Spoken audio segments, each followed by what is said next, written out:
Welcome to the ArmaniTalks YouTube channel. I'm your host, ArmaniTalks. In this channel, I'm helping you level up your communication skills every Mondays, Wednesdays, and Fridays. If this is your first time on the channel, welcome aboard and be sure to join me for future videos on public speaking, storytelling, social intelligence by hitting that subscribe button right down below along with that bell notification so you never miss another video again. If you're a returning viewer, welcome back. This episode is going to discuss how to manage anger in a very unorthodox kind of way.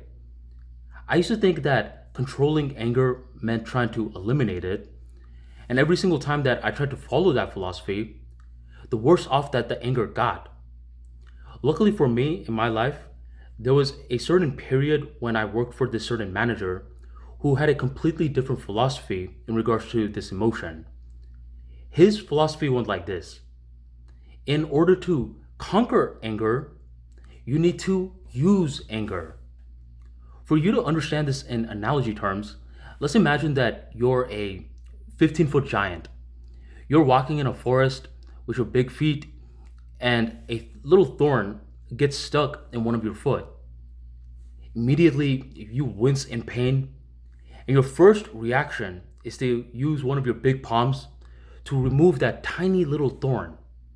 Every time that you try to grab that tiny little thorn, the further you dig it into your foot. Luckily, you're a smart giant. You find another thorn on the ground, you pick it up, you surgically use it to remove the first thorn, and then you discard both. This was a situation of you using a thorn to conquer a thorn, and what my manager was saying was that you need to use anger in order to conquer anger. And let me give you an example of what this means in practice. This manager's name was Mike, and Mike led a whole bunch of other people on his team, one being myself and another guy named Glenn. Glenn was what I call Mr. Hot and Cold. Sometimes he was in a very good mood, and sometimes he was in a very bad mood. Whenever he was in a bad mood, he would go out of his way to put Mike, the manager, down. I thought this was very bold, insulting your boss like that. And I thought every now and then that Mike would put Glenn in his place. But routinely, Mike would just laugh it off and go about his day. But that's not how he always behaved.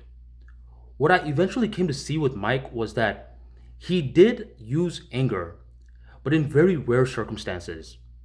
The main times that he would get irate at Glenn was when Glenn was about to miss a deadline. That's one thing that Mike didn't mess with.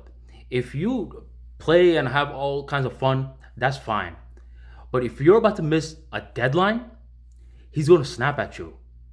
And that's something that he would routinely do with Glenn and any other worker for that matter.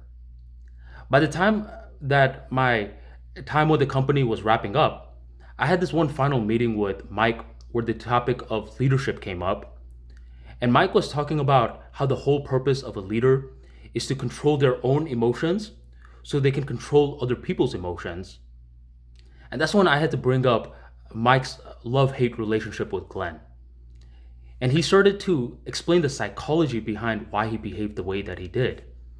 He said, Armani, there's a lot of leaders out there who thinks that anger is a very bad emotion and there's no place for it in the leadership field.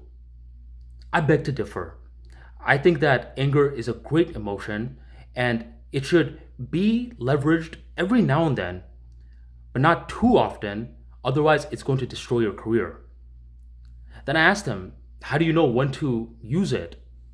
And he said that he knows how to use it because he knows his limit. In Mike's scenario, his limit was deadlines. That's when you didn't want to mess with him.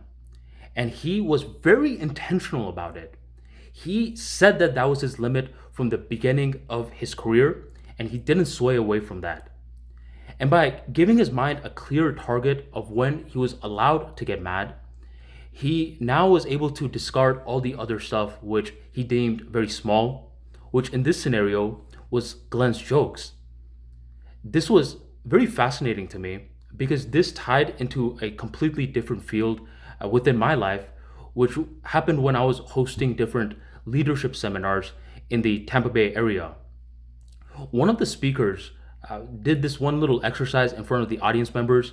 I'm sure you've seen it before, the stretching exercise, where you're supposed to move your arm back as far as you can backwards the first time.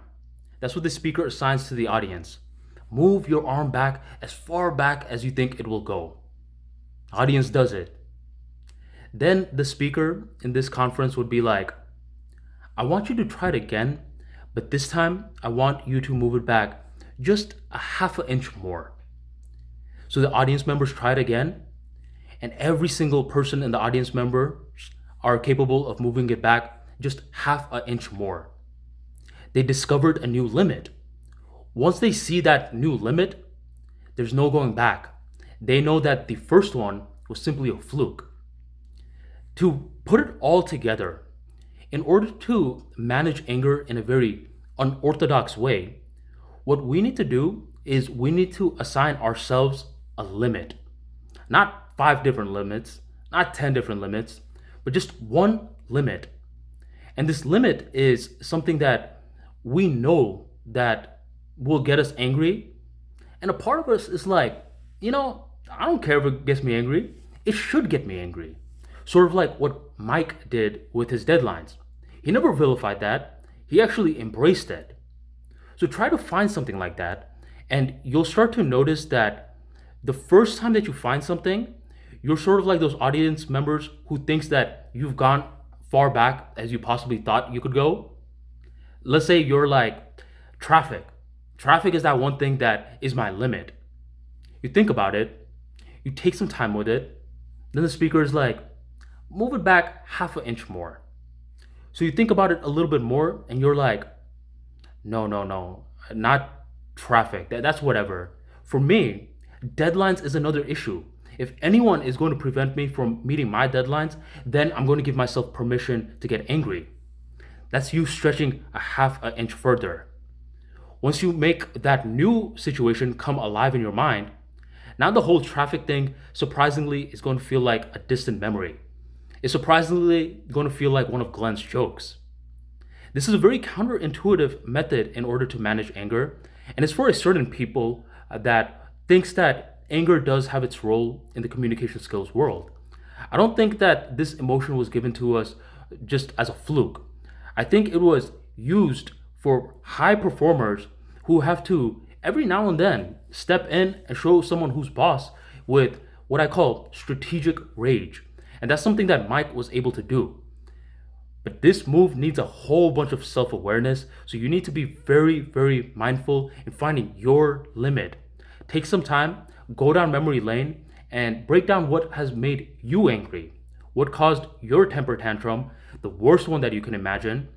And if you can't think of anything in memory lane, then take some time to use your imagination right now and think about real-world circumstances which can make you very pissed. An emotion that you try to kill goes to the gym, gets 10 times stronger, drinks muscle milk, gets his 8 hours of sleep, and comes back swole and bigger than ever. And an emotion that you learn to accept is one that you're capable of controlling. So be like Mike, who was able to find that breaking point. And once you identify that breaking point, all the other stuff that was bugging you is just going to feel like the distant memory of Glenn. If you want more practical insights like this into the world of communication skills and emotional intelligence, be sure to sign up for my free daily newsletter, which goes out every single day at 7 p.m. EST. Every single day, you will be delivered a new short story on how to level up your communication skills. Join the tribe by checking out the link in the description box or the pinned comment right on below. And thank you for joining the Armani Talks YouTube channel.